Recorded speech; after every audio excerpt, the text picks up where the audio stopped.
السلام علیکم to all پیارے ویورز اینڈ لسنرز، کیسے ہیں آپ سب؟ امید کرتی ہوں سب ٹھیک ہوں گے، لائف بھی سب کی اچھی جا رہی ہوگی۔ اچھا جی، آج والی ایپیسوڈ کا پرومو صبح ہی شیئر کر دیا گیا تھا اور اسے دیکھ کر آپ لوگوں کی طرف سے بہت اچھا رسپانس ہے۔ پتہ چل رہا ہے کہ آپ لوگوں کو اس راز کے کھلنے کا کتنا انتظار ہے۔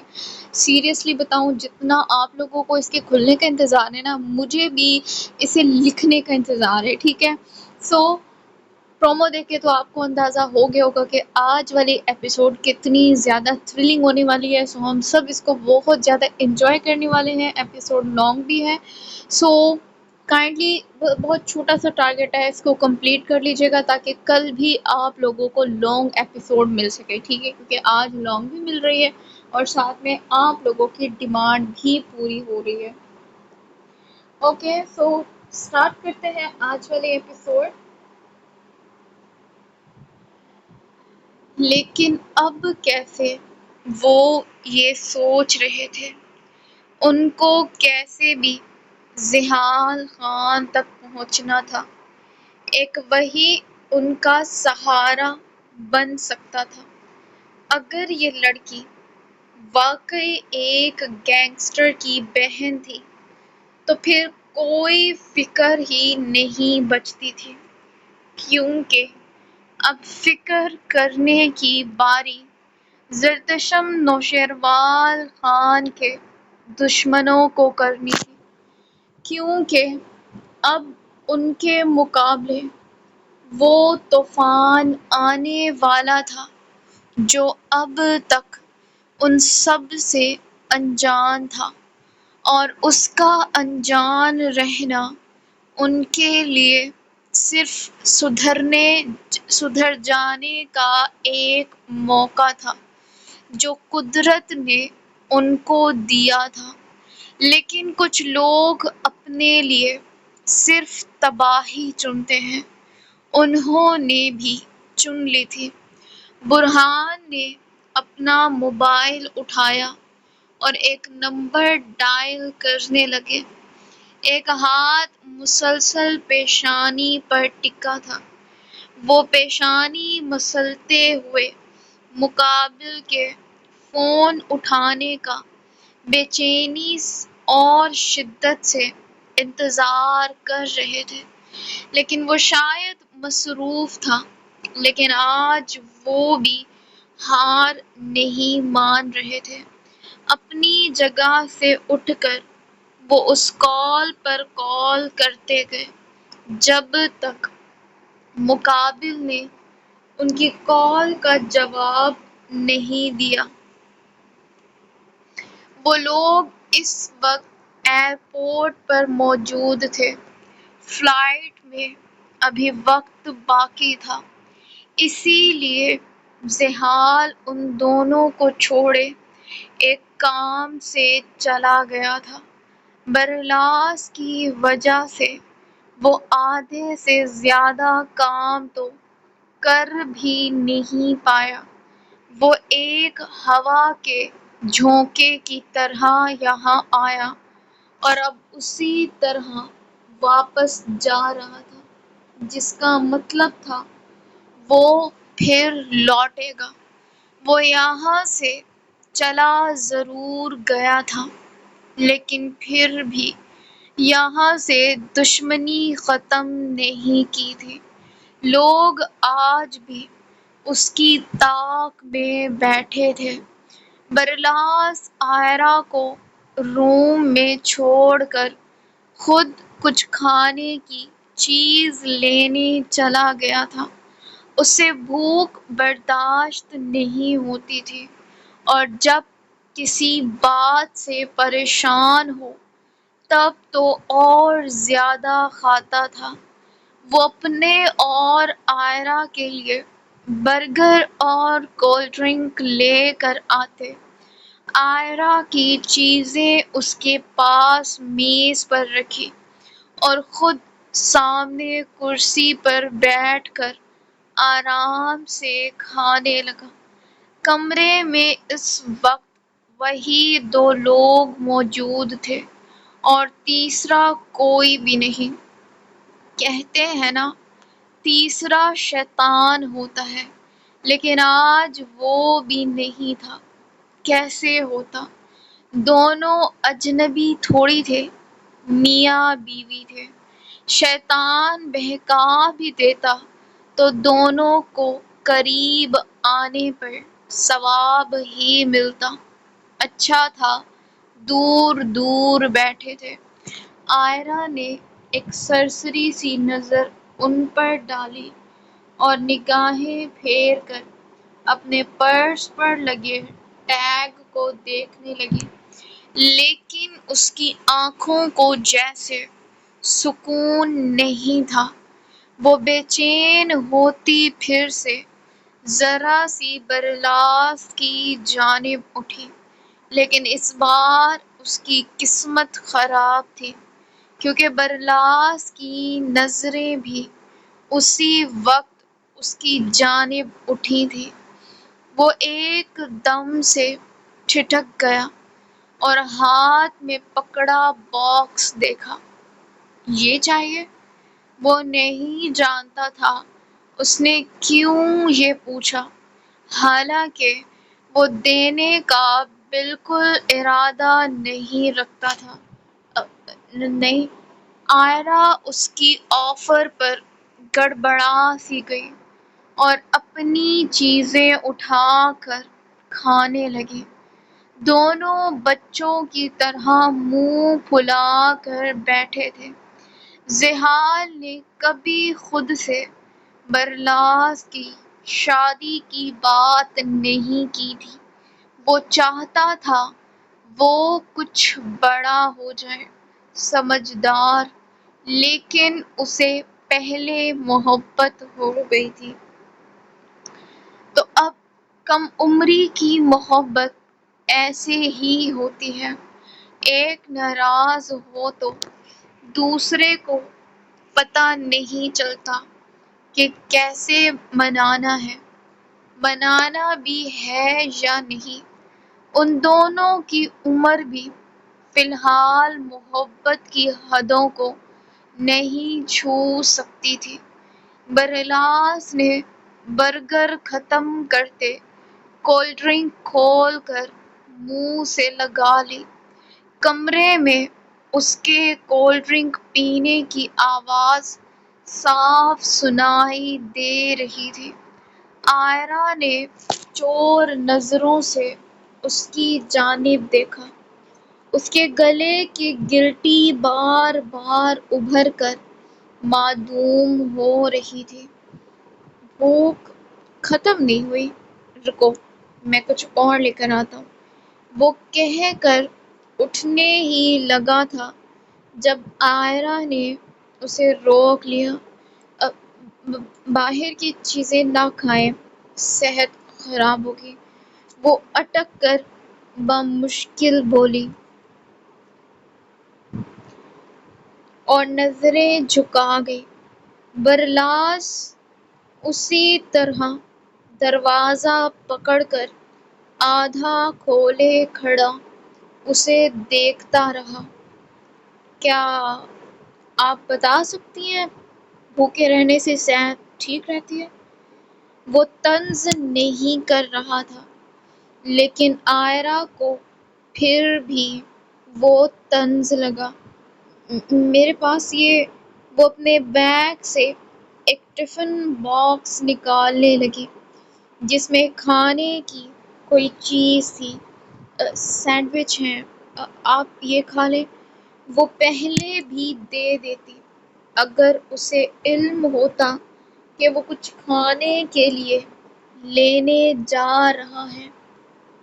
برلاس نے ایک نظر اس ٹفن باکس کو اور پھر اسے دیکھا۔ میری صحت کی آپ فکر نہ کریں، وہ سرسری سے لہجے میں ٹھہر ٹھہر کر بولتا ہوا کمرے سے باہر نکل گیا۔ اس کے جاتے عائرہ نے اس باکس کو دیکھا اور بجھے دل کے ساتھ واپس سے بیگ میں رکھنے لگی۔ جب اسی وقت زحال کمرے میں داخل ہوا وہ تھکا تھکا سا نڈھال کرسی پر براجمان ہو گیا۔ وہ کسی سے مل کر آ رہا تھا۔ ہاتھ میں ایک فائل تھی جسے سائیڈ میں رکھتے اس کی نظر عائرہ کے ہاتھ میں موجود ٹفن پر گئی۔ وہ تھوڑا ٹھٹکا، تم کھانا لائی ہو؟ نرمی سے استفساریہ پوچھا۔ عائرہ نے فوراً سے سر اثبات میں ہلا دیا۔ برلاس کے نہ لینے سے اس کا دل بجھ سا گیا تھا۔ واؤ، تم تو بہت عقل مند ہو۔ اس نے اٹھ کر وہ باکس اس کے ہاتھ سے بے حد نرمی سے لیا اور بیٹھ کر وہ سینڈوچ کھانے لگا۔ وہ تو خود باہر کی چیزیں نہیں کھاتا تھا، نہ جانے کیسے بنتی ہوں گی، صفائی تھی بھی یا نہیں، اور سامنے بیٹھی لڑکی کے نئے نقش اسے اس لڑکی جیسے لگتے تھے جس نے ایک اچھے خاصے عقل رکھنے والے 31 سال کے دراز قد و قامت والے بندے کو اپنے پیچھے پاگل کر رکھا تھا۔ عائرہ اس کی سادگی اور اتنی اپنائیت پر بے اختیار مسکرا دی۔ برلاس کے عمل پر اسے جو برا لگا تھا، اب وہ احساس ذہان نے زائل کر دیا تھا، اور یہ صرف وہی جانتا تھا کہ کمرے کے باہر کھڑے اس نے ان کی باتیں سن لی تھیں۔ وہ دونوں کھا ہی رہے تھے جب برلاس بھی وہیں آ گیا۔ کمرے میں داخل ہوتے وہ زحال کو دیکھ کر ایک دم سے ٹھٹکا اور اپنے ہاتھ میں پکڑی چیزیں دیکھی۔ تمہیں کتنی بار منع کیا ہے باہر کی چیزیں اتنی نہ کھایا کرو، پھر طبیعت خراب ہوگی۔ یہ کھاؤ چلو۔ اس نے برلاس کے ہاتھ سے وہ چیزیں لی اور اسے اپنے ساتھ بٹھا کر وہ سینڈوچ کھلانے لگا جو عائرہ اپنے ہاتھوں سے بنا کر لائی تھی۔ عائرہ کے سامنے خود کو بچے کی طرح ٹریٹ کرنے پر برلاس نے نگاہیں ترچھی کر کر زحال کو دیکھا، جیسے آنکھوں ہی آنکھوں میں کہہ رہا ہو، بھائی پلیز نہیں، میری عزت کا فالودہ بن رہا ہے۔ لیکن زحال نے اسے کسی نوٹس میں نہ لیا اور خاموشی سے اسے اپنے ہاتھ سے کھلاتا رہا۔ عائرہ شروع دن سے نوٹ کرتی آ رہی تھی، وہ باہر کی دنیا کے لیے جیسا بھی تھا، اس کے بھائی اسے وہی چھوٹا بچہ سمجھتے تھے اور اس کے لاڈ اٹھاتے تھے۔ اب وہ کیا جانے سامنے اس کی بیوی بیٹھی تھی، کہیں مذاق ہی نہ بنا دے۔ اسی وقت زحال کے موبائل پر ایک میسج آیا جسے دیکھ وہ فوراً سے سیدھا ہو گیا۔ تم یہ فنش کرو، میں تھوڑا کام کر آیا، بس 15 منٹ رہ گئے۔ وہ کہتے ساتھ باقی کا سینڈوچ برلاس کے ہاتھ میں تھما کر خود باہر نکل گیا۔ اس کے جاتے برلاس اپنے کندھے تان گیا جیسے وہ کوئی بڑا آدمی ہو۔ وہ تو بس اس کا بھائی مذاق کر رہا تھا۔ ہاں بھئی، مذاق تھا۔ دونوں کے بیچ خاموشی پھر سے رقص کرنے لگی۔ وہ نہ اس نے اسے دیکھا، نہ برلاس نے ہی۔ خاموشی کا یہ رشتہ نہ جانے کیوں خوف کا تاثر دیتا تھا، ایسا جو انسان کو گہری سوچ میں ڈال دے۔ تھوڑی دیر گزری تھی کہ فلائٹ کی اناؤنسمنٹ ہونے لگی۔ زحال بھی اسی وقت واپس آ گیا تھا۔ آئرہ ان دونوں کے پیچھے پیچھے چل رہی تھی۔ بیگ بھی برلاس کے پاس تھا۔ آج وہ پاکستان سے بہت قیمتی چیز لے کر جا رہا تھا۔ شام گئے تک ماحول بہت پرسکون تھا۔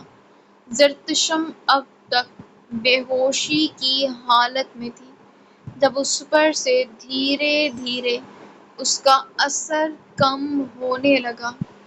دھیرے دھیرے اس کی پلکیں لرزی، وہ کسمسا کر آنکھیں کھولتی، چھت دیکھنے لگی۔ اس ذرا سے ہلنے پر بھی اسے اپنی بیک سائیڈ پر درد کی ایک شدید لہر دوڑتی ہوئی محسوس ہوئی۔ اس کا وجود انجیکشنز کے ذریعے سن کیا گیا تھا، اس کے باوجود بھی وہ اس درد کو محسوس کر رہی تھی، لیکن پھر بھی کسی کو بتانے سے قاصر تھی۔ ڈاکٹر برہان وہیں اس کے کمرے میں موجود تھے، جیسے اب وہ اسے اکیلے چھوڑنے کی غلطی ہرگز نہ کرنا چاہتے ہوں۔ کمرے میں خاموشی کا راج تھا۔ جب ڈاکٹر مبشر اس روم میں داخل ہوئے، ان کے چہرے پر از حد پریشانی تھی۔ کیا ہوا؟ ان کو اتنا پریشان دیکھ ڈاکٹر برہان ایک ہی جست میں اٹھ کھڑے ہوئے۔ وہ سارے باڈی گارڈز پتہ نہیں کہاں چلے گئے۔ ان کی سانس بری طرح سے پھولی ہوئی تھی۔ یقیناً وہ پورا فارم ہاؤس چیک کر کر آئے تھے۔ واٹ؟ کہاں چلے گئے؟ ان کی بات سن کر برہان کے ماتھے پر پریشانی کی لکیریں نمودار ہوئیں۔ زرتشم نے نگاہیں ترچھی کر کر ان کی جانب دیکھا۔ ان کو دیکھتے ہی اس کے ہونٹ بے ساختہ پھڑپڑانے لگے، جیسے وہ کچھ کہنا چاہتی ہو۔ پتہ نہیں ڈاکٹر، اب کیا ہوگا؟ کہیں وہ لوگ نہ آ جائیں جنہوں نے آپ پر حملہ کیا تھا۔ ان کا دھیان سیدھا ان کی جانب ہی گیا۔ اچھا بولو، وہ اسے جھڑکتے ہوئے ایک ہاتھ کمر پر اور دوسرا منہ پر رکھے پریشان سے سوچنے لگے، اور پھر موبائل نکال کر کومل کا نمبر ڈائل کرنے لگے۔ جی ڈاکٹر؟ آگے سے اس کی مصروف آواز ابھری۔ یہ کیا ہو رہا ہے ڈاکٹر کومل؟ یہاں موجود گارڈز کہاں گئے؟ آپ جانتی ہیں ہمیں اس وقت سخت سیکیورٹی کی ضرورت ہے۔ وہ لہجے کو از حد نارمل رکھتے گویا ہوئے، جبکہ ان کی بات سن کر کومل کو ایک دم جھٹکا سا لگا۔ گارڈز چلے گئے؟ لیکن کہاں؟ ان کی ڈیوٹی تو وہیں تھی۔ وہ عبدالباری کو چھوڑے ایک دم سے سیدھی ہو بیٹھی۔ وہ اس کا پیمپر تبدیل کر رہی تھی۔ اپنی ماں کا دھیان کسی اور جانب جاتے دیکھ وہ اپنے دونوں ننھے ہاتھوں کی مٹھی بھنجے اپنے ہی پیٹ پر مارتا ہوا ٹھسکنے لگا۔ یہ تو آپ کو پتہ ہونا چاہیے، یہ ہو کیا رہا ہے؟ پہلے آپ مجھے بات کلیئر نہیں کرتی ہیں اور اب یہ گارڈز غائب۔ وہ لوگ کسی بھی وقت اس موقع کا فائدہ اٹھا لیں گے۔ پلیز کچھ کریں کومل۔ وہ گویا عاجز آ گئے تھے۔ ان کے انداز میں منت تھی، سماجت تھی۔ کومل کا دل جیسے مٹھی میں آ گیا تھا۔ آپ آپ بے فکر رہیں، میں بھی آتی ہوں۔ وہ انہیں ریلیکس کر کال بند کرتے جلدی سے عبدالباری کا ڈائپر بدلنے لگی اور اسے فیڈ کروا کر کمرے سے باہر لے آئی۔ اب اسے کھیلنا تھا بس۔ وہ جمل کو تلاش کر رہی تھی جو اپنے ہی بچوں میں پوری تھی۔ باپ کے بغیر دونوں نے اس بیچاری کی ناک میں دم کر رکھا تھا۔ نہ باپ ان کو کل سے ملا تھا اور نہ ہی ان کا تا۔ ان کے بغیر تو زامل زالے کو کچھ دکھائی نہیں دیتا تھا۔ آ رہی ہوں، شور بند کرو دونوں۔ وہ دونوں کو مصنوعی سا ڈپٹ کر ان کے لیے کپ کیکس بنانے لگی۔ مشی وہیں ان کے پاس کرسی پر بیٹھی تھی۔ اس نے دونوں کے گالوں پر پیار کیا۔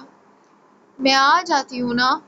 اس نے پھر ایک ناکام سی کوشش کی لیکن جمل نے فوراً سے رد کر دی۔ وہ کسی طور بھی مشی کو کرسی سے اٹھنے نہیں دے رہی تھی۔ آپ کو فل ریسٹ کی ضرورت ہے، سنا آپ نے؟ یہ 3 مہینے آپ کو بہت زیادہ خیال رکھنا ہے اپنا۔ وہ کسی بڑی سمجھدار عورت کی طرح اسے سمجھاتی کچن سے منہ باہر نکال کر بولی۔ اس کی بات پر مشی بے ساختہ مسکرا دی۔ وہ اس سے چھوٹی تھی لیکن 2 بچے پیدا کر وہ تجربے میں اس سے اب بڑی ہو گئی تھی۔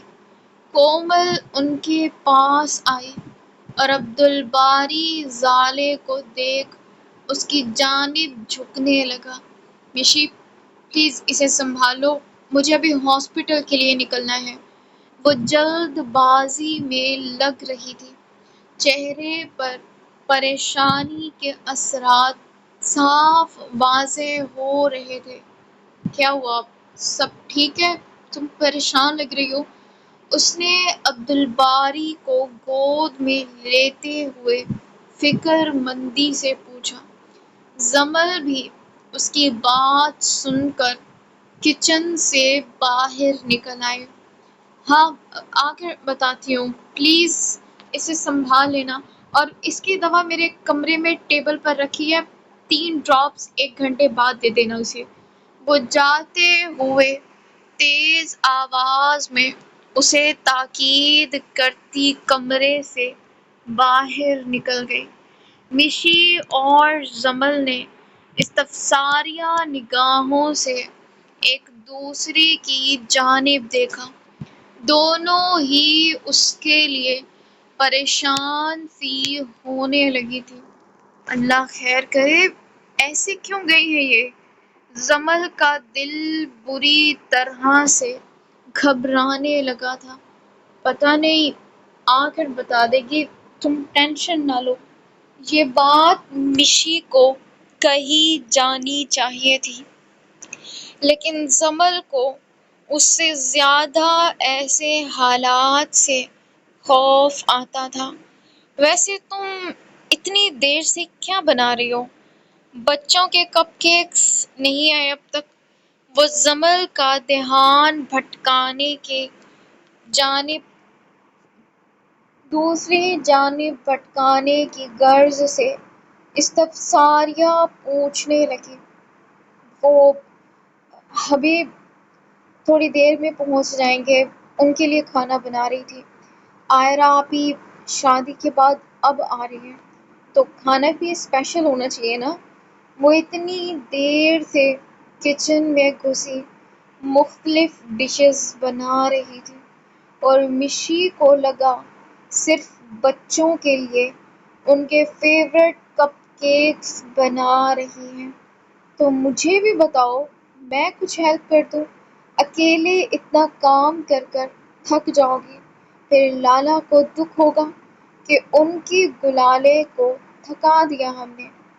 وہ بچوں کو ایک نرم میٹرس پر بٹھاتی خود اٹھ کر ان کے ساتھ ہی کچن میں آ گئی۔ زمل جانتی تھی اسے پتہ چلتے وہ سکون سے نہیں بیٹھے گی، اسی لیے وہ اسے بتا بھی نہیں رہی تھی۔ اب دونوں مل کر محبت سے عائرہ کے لیے شاہی کھانے کا اہتمام کرنے لگی۔ فارم ہاؤس پر گہری خاموشی کا راج تھا، یوں جیسے کسی بڑے طوفان سے پہلے کی خاموشی ہو۔ ڈاکٹر برہان بار بار زرتشم کو چیک کر رہے تھے۔ وہ اس کے کمرے کے باہر ہی یہاں سے وہاں چکر کاٹ رہے تھے۔ یہاں صرف وہی 3 لوگ موجود تھے۔ تب ہی انہیں خوف سا محسوس ہونے لگا تھا۔ یہ خوف بھی صرف زرتشم کے لیے تھا، ورنہ انہیں موت سے ڈر نہیں لگتا تھا۔ وہ اس بات پر یقین رکھتے تھے موت کبھی بھی کسی بھی حال میں آ کر رہنی ہے، لیکن وہ لڑکی ان کے لیے ضروری تھی، اسے وہ ایک آنچ بھی نہیں آنے دے سکتے تھے۔ وہ امانت تھی اب اس کے بھائیوں کی، اور وہ اس امانت میں خیانت نہیں ہونے دے سکتے تھے۔ وہ یہاں وہاں چکر کاٹ ہی رہے تھے جب انہیں ایک ساتھ کئی گاڑیوں کی آواز آنے لگی۔ وہ ایک ہی جست میں جلدی سے ٹرانسپیرنٹ دیوار کے پاس آ کر رکے، جہاں سے کار پورچ سے مین گیٹ تک کا راستہ صاف دکھائی دیتا تھا۔ ان کی سانس تک رک گئی، کیونکہ اس گیٹ سے ایک کے بعد ایک گاڑیاں اڑتی ہوئی اس فارم ہاؤس میں داخل ہو رہی تھیں۔ وہ ان کو چھوڑے سیدھا زرتشم کے کمرے کی جانب بھاگے۔ باہر ایک کے بعد ایک فائر فضا میں گونجنے لگا تھا۔ انہوں نے جاتے ساتھ اس کمرے کا دروازہ بند کر لیا۔ ایک گاڑی میں سے بھاری بھرکم بوٹوں والا شخص نیچے اترا، جس کی آنکھوں پر سن گلاسز اور ہاتھ میں سگار تھی۔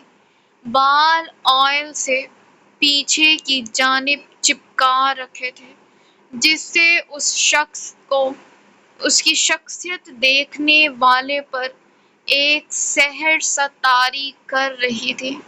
اس کے پیچھے گاڑیوں کے دروازے ایک ایک کر کر کھلتے، ان سے بندے نکلتے گئے، سب کے سب سوٹڈ بوٹی اور مسلح افراد تھے، جن کے جدید ویپنز دیکھ اندازہ ہو رہا تھا کہ وہ ماہر سنائپرز تھے۔ اس شخص نے گاڑی کے بونٹ سے ٹیک لگائی اور اپنے موبائل سے کسی کو کال کی۔ کال لہروں میں سفر کرتی، لمحے کے پہلے حصے میں کوالالمپور کی سب سے اونچی بلڈنگ میں موجود شخص کے موبائل پر گئی تھی۔ کال اٹھاتے گہری سانس لی گئی۔ میں اس فارم ہاؤس کے سامنے کھڑا ہوں اور یہ پورا میرے قبضے میں ہے۔ اس کی بھاری آواز تھی، اس کے ساتھ ایک پورا اسکواڈ تھا۔ کیسے ممکن تھا کہ ایک گینگسٹر کی بہن کو لینے صرف ایک شخص آئے؟ وہ کوئی عام لڑکی نہ تھی، اسے اٹھوانے کے لیے ملائیشیا کے سب سے خطرناک سنائپرز کو ہائر کیا گیا تھا۔ ذہن میں رکھو، وہ کوئی عام لڑکی نہیں ہے۔ لے آؤ اسے واپس۔ مقابل کی آواز میں سرد مہری تھی، ایسی جس سے کوئی بھی خوف کھائے۔ اس شخص نے کال کٹ کر دی۔ وہ ایک پالتو کتا تھا، اسے مالک کا حکم تھا جو اسے اب بجا لانا تھا۔ اس نے ایک ہاتھ ذرا سا اوپر کیا جب اس کے ہاتھ پر ایک ٹیٹو ظاہر ہوا، ڈریگن سائن، جسے وہ کسی خاص مافیا گروہ کا حصہ ہو۔ اس نے ایک انگلی سے اشارہ کیا، اس کے اشارے کو پاتے اس کے بندے مکھیوں کی طرح پورے فارم ہاؤس میں پھیلتے تباہی مچاتے چلے گئے۔ ہر چیز توڑ پھوڑ کرتے وہ آگے بڑھ رہے تھے۔ ان آوازوں کو سن کر ڈاکٹر برہان نے جلدی سے زرتشم کے ہاتھوں سے ساری وائرز نکالی اور اسے دھیرے سے اٹھا کر بٹھایا۔ ہمت کریں زرتشم، پلیز، ہمیں یہاں سے نکلنا ہے۔ اس کمرے کا دروازہ وہ پہلے سے ہی بند کر چکے تھے اور تب سے زرتشم کو ان مشینوں سے الگ کر رہے تھے جو احتیاط سے کرنا اس وقت تقریباً ناممکن تھا۔ ان کے ہاتھ پیر پھول رہے تھے، وہ جلدی جلدی ہاتھ چلاتے، اس کی ڈرپ اتار کر اسے اپنی باہوں میں بھر گئے، وہ کندھوں پر اٹھا لیتے، لیکن اس سے زرتشم کی بیک بون کے سٹچز کھل جانے کا خطرہ تھا۔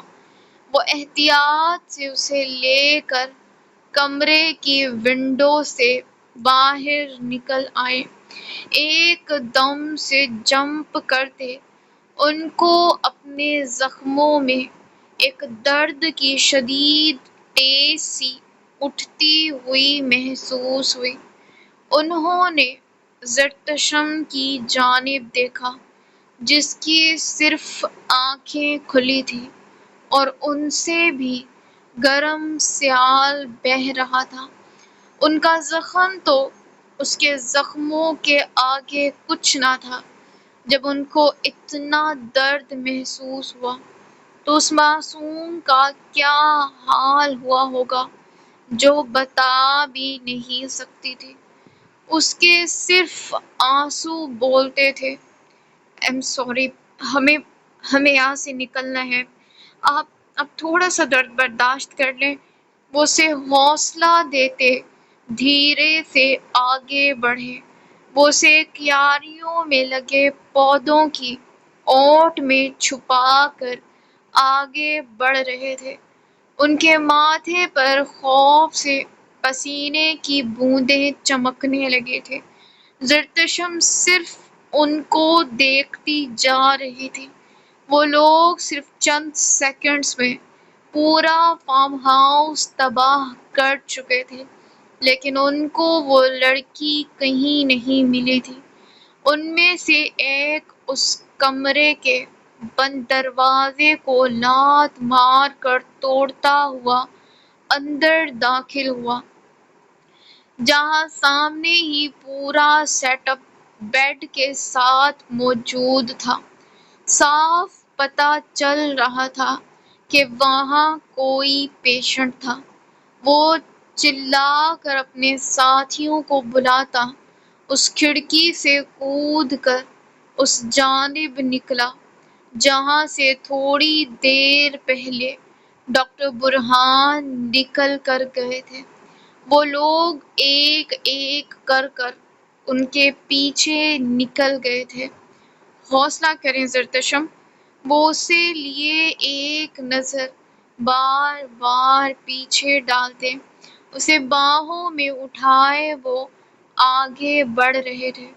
ان کو اتنی سمجھ آ چکی تھی کہ اس طرح وہ ان سے زیادہ دور نہیں جا سکتے۔ تب ہی وہ ان کو لیے ایک بڑے سے کیاری میں لگے پودے کے پیچھے چھپ گئے۔ زرتشم درد سے چور ہوئی ان کو دیکھ رہی تھی۔ کاش وہ سمجھ لیتے کہ اب اسے کوئی ہاتھ بھی نہ لگائے، ورنہ وہ اس درد سے مر جائے گی۔ میں کیا کروں، کسے بلاؤں؟ وہ پھولتی ہوئی سانسوں میں دھیمی آواز میں بولتے سوچنے لگے۔ جب انہیں کچھ قدموں کی چاپ اپنی جانب آتی سنائی دی، اس آواز کو سنتے وہ ایک دم سے کھٹک گئے، جیسے سانس تک روک گئے ہوں۔ انہوں نے یہاں وہاں کوئی چیز دیکھی۔ جب ان کی نظر ایک راڈ پر پڑی، انہوں نے ایک ہی جست میں وہ راڈ اٹھا لی اور زرتشم کی جانب دیکھا۔ ان کی آنکھوں میں بہت کچھ تھا۔ زرتشم ان کے ارادے بھانپتے اپنے سر کو ہلکی سی جنبش دینے کی کوشش کرنے لگی۔ ڈاکٹر برہان اس کی آنکھوں میں دیکھتے ہوئے تیز سانسیں لینے لگے۔ زرتشم تیز تیز پلکیں جھپکاتی انہیں جیسے روکنا چاہتی تھی۔ آج یا تو مر جاؤں گا یا مار دوں گا۔ ان کی آواز میں سرد مہری تھی۔ یہ زندگی میں پہلا لمحہ ہوگا جب انہوں نے زندگی لینے کی بات کی تھی، ورنہ آج تک انہوں نے صرف زندگی بچائی تھی اور اسے وہیں چھوڑ کر وہ باہر نکل گئے۔ وہ بے چین ہوتی ضبط سے آنکھیں زور سے میچ گئی۔ آنسو موتی بن کر سائیڈ سے بہتے کان کی لوؤں میں جذب ہو گئے۔ ان کے باہر آتے نظر ان دو بندوں پر پڑی۔ وہ برہان کو دیکھتے ان کی جانب لپکے ہی تھے کہ انہوں نے سیدھا وہ راڈ ان کے سروں میں دے ماری۔ وہ دونوں ایک ساتھ سیدھا زمین پر منہ کے بل جا گرے۔ اپنے ساتھیوں کو گرتے دیکھ باقی کے بندے اس جانب دوڑے چلے آئے۔ برہان نے اپنے ایک بازو کو جھٹکا دیا اور راڈ مزید مضبوطی سے تھام لیے۔ وہ ایک ایک کو اسی طرح گراتے چلے گئے۔ وہ لوگ تعداد میں زیادہ ہو کر بھی گرتے جا رہے تھے۔ آج جیسے اس ہمدردی کی طاقت تھی جو ان کو اتنے بندوں میں بھی ایک مضبوط شاخ کی طرح جمائے کھڑی تھی۔ وہ زرتشم کے قریب جانے والے کا ایک ایک کر یہی حال کرتے گئے، لیکن کب تک وہ کر سکتے تھے؟ وہ ان لوگوں کے بیچ گھر چکے تھے جب پیچھے سے وہی ٹیٹو والا شخص نمودار ہوا، چہرے پر شیطانی مسکراہٹ لیے۔ اس کی خوفناک نگاہیں ان جھاڑیوں میں چھپی معصوم سی کلی پر تھی۔ کم آن بیبی گرل، وہ آگے بڑھا۔ اس کے قدم بھاری تھے۔ جب اسے زرتشم کی جانب بڑھتے دیکھ برہان دور سے دھاڑے تھے۔ نو! وہ دھاڑتے ہوئے اس کی جانب بڑھنے ہی لگے تھے جب چار لوگوں نے ایک ساتھ ان کو پیچھے سے آ کر دبوچ لیا۔ اسے ہاتھ بھی مت لگانا۔ وہ اپنی پوری قوت لگا کر خود کو ان سے بازیاب کروانے کی تگ و دو کرتے دھاڑے، لیکن وہ شخص زرتشم کو بالوں سے پکڑ کر کسی بے جان شے کی طرح گھسیٹ کر باہر لے آیا۔ نو! گھسیٹا اس لڑکی کو گیا تھا، جبکہ درد برہان ورق کو اٹھا تھا۔ میں تیری جان لے لوں گا کمینے، چھوڑ اسے! وہ بے بسی سے چیختے ہوئے خود کو چھڑوانے کی پوری کوشش کر رہے تھے، لیکن وہ پوری طرح سے ان کے قبضے میں تھے۔ اس شخص کے اشارے پر وہی راڈ پوری قوت سے ان کے سر پر دے ماری گئی تھی، جس پر ڈاکٹر برہان لڑکھڑا کر سیدھا منہ کے بل زمین پر جا گرے تھے۔ گرتے ان کی آنکھیں زور سے بند ہوئیں، زخم کے سٹچز کھلتے ایک درد کی شدید لہر پورے بدن میں دوڑا گئی۔ وہ تڑپ کر سر اٹھائے ان کو دیکھتے خود اٹھنے کی کوشش کرنے لگے، لیکن ان میں اتنی سخت نہ رہی۔ درد سے بدن چور ہو چکا تھا۔ وہ لوگ لے جا رہے تھے، ایک بار پھر، اور یہ آخری بار تھا۔ ڈاکٹر برہان کو سب کچھ دھندلاتا ہوا سا محسوس ہوا۔ گاڑیاں ایک ایک کر فارم ہاؤس سے نکلتی سڑکوں پر دوڑنے لگی تھیں۔ ان گاڑیوں کے نکلتے کچھ دیر بعد ہی کومل کی گاڑی فارم ہاؤس میں داخل ہوئی۔ وہ گاڑی سے اتر کر آنکھیں پھاڑے وہ تباہ کن منظر دیکھنے لگی۔ ہر جانب دھواں اٹھ رہا تھا، شیشے ٹوٹے ہوئے تھے۔ اس کا دل ایک دم سے مٹھی میں آیا۔ وہ بھاگ کر جلدی سے اندر آئی۔ جب اس کی نظر خالی بیڈ پر گئی، اس نے راستے میں ہی پامیر کو کال کر دی تھی۔ وہ بھی اسی وقت وہاں پہنچا تھا۔ کومل نے چہرہ موڑ کر اس کی جانب دیکھا۔ اس کی رنگت خود اڑ چکی تھی۔ اس نے کومل کی جانب دیکھا، جس کی بھرائی آنکھیں دیکھ اس کا سر دھیرے سے نفی میں ہلا۔ وہ لوگ لے گئے اسے؟ وہ ہک دک سی سانس روکے پوچھ رہی تھی یا بتا رہی تھی، وہ خود بھی نہیں جانتی تھی۔ پامیر؟ وہ لوگ لے گئے اسے؟ وہ آخر میں چیخ پڑی تھی۔ کومل ریلیکس۔ وہ اسے کندھوں سے تھام کر پرسکون کرتا۔ اس سے پہلے کومل نے درستگی سے اس کے ہاتھ جھٹک دیے۔ کیسے ریلیکس؟ کیسے؟ وہ ہذیانی سی ہوتی چیخنے لگی۔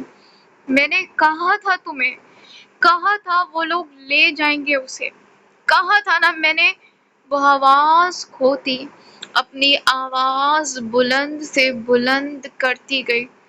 ریلیکس، میں کہہ رہا ہوں نا، کوئی کہیں نہیں گیا۔ وہ اب بھی اتنا پرسکون کیسے تھا، یہ دیکھ کومل کا سر چکرا کر رہ گیا۔ وہ اس کے سینے پر مکے برساتی رونے لگی تھی۔ میں نے کہا تھا وہ لوگ لے جائیں گے اسے، تم نے کچھ نہیں کیا، کیوں؟ وہ ہذیانی سی ہوتی اس پر چیختی رو پڑی تھی۔ کومل، وہ لوگ اسے مار دیں گے اسے، تم نے کچھ نہیں کیا، تم کچھ نہیں کر سکتے، you stupid, you are nothing۔ وہ کیا بول رہی تھی وہ خود بھی نہیں جانتی تھی۔ لیکن اس کے الفاظ ترش تھے۔ پامیر نے پاس پڑی شیشے کی بوتل اٹھا کر سیدھا دیوار میں دے ماری۔ یہ دیکھ کومل جیسے اپنا سانس تک روک گئی اور اسے دیکھنے لگی۔ جب اس کے دیکھتے ہی دیکھتے پامیر نے وہی کانچ اپنے ہاتھ پر دے مارا۔ اس کے اس عمل پر کومل چیختی ہوئی منہ پر ہاتھ رکھتی آنکھیں پھاڑے اسے دیکھنے لگی۔ یہ یہ کیا کیا ہے یہ؟ وہ حواس باختہ سی اس کا ہاتھ تھام کر دیکھنے لگی جہاں سے خون بہہ کر فرش پر ٹپک رہا تھا۔ پامیر نے اسے کوئی جواب نہیں دیا۔ اس نے اپنی پینٹ کی جیب سے موبائل نکالا اور کال کی۔ کسے کال کر رہے ہو؟ تم پاگل ہو گئے ہو، یہ کیا کیا تم نے؟ وہ نہیں سمجھ رہی تھی۔ اسے اس کا دماغ گھوم رہا تھا، پہلے زرتشن اور اب پامیر کی یہ حرکت۔ بھائی، زحال کے کال اٹھاتے اس کی آواز میں بے اختیار نمی امڑ آئی۔ پامیر؟ وہ باپ تھا۔ ان کی آواز کا ہر انداز لمحے کے پہلے حصے میں پہچان جاتا تھا۔ کیا ہوا پامیر؟ اسے آگے کچھ نہ بولتے سن کر وہ بے چین ہو اٹھا۔ اس کی فلائٹ اسی وقت ملائیشیا لینڈ ہوئی تھی اور یہ بات پامیر جانتا تھا۔ حملہ ہوا ہے مجھ پر۔ اس کی بات سنتے زحال کا پیر ایک دم سے بریک پر گیا۔ گاڑی روکتے اس کی آنکھوں میں سرد مہری سی دوڑ گئی۔ پامیر کال کاٹ گیا۔